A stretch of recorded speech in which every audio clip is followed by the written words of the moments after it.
ഇസ്ലാമിലെ മൂന്നാമത്തെ ഖലീഫയായിരുന്നു മഹാനായ ഉസ്മാൻ റളിയല്ലാഹു അൻഹു. ഒരുപാട് സമ്പത്തിനുടമയായിരുന്നു അദ്ദേഹം. തൻ്റെ സമ്പത്തിനൊക്കെ മറ്റുള്ളവർക്ക് വേണ്ടി ചിലവാക്കിയിരുന്ന ഒരു വ്യക്തിത്വം കൂടിയായിരുന്നു. ഒരിക്കൽ മദീനയിൽ വെള്ളത്തിന് വളരെയധികം ബുദ്ധിമുട്ടുണ്ടാകുന്ന സമയം, മദീന നിവാസികളൊക്കെ വെള്ളം വിലക്ക് വാങ്ങപ്പെടുന്ന സമയം, അവിടെ റൂമ എന്ന് പറയുന്ന ഒരു കിണറുണ്ടായിരുന്നു. പക്ഷേ അതൊരു യഹൂദിയുടേതായിരുന്നു. അദ്ദേഹം വെള്ളം വിലക്ക് മാത്രമേ നൽകിയിരുന്നുള്ളൂ.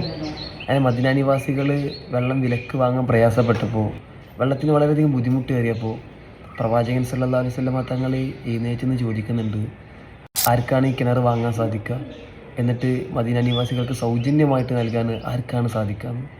ഒട്ടും സംശയിക്കാതെ ഉസ്മാൻ റളിയല്ലാഹു അൻഹു എഴുന്നേറ്റ് പറയുന്നുണ്ട്, റസൂലേ, ഞാൻ വാങ്ങിക്കോളാം എന്ന് പറഞ്ഞിട്ട് തൻ്റെ സമ്പത്തെടുത്ത് ആ കിണർ സ്വന്തമാക്കുകയാണ്.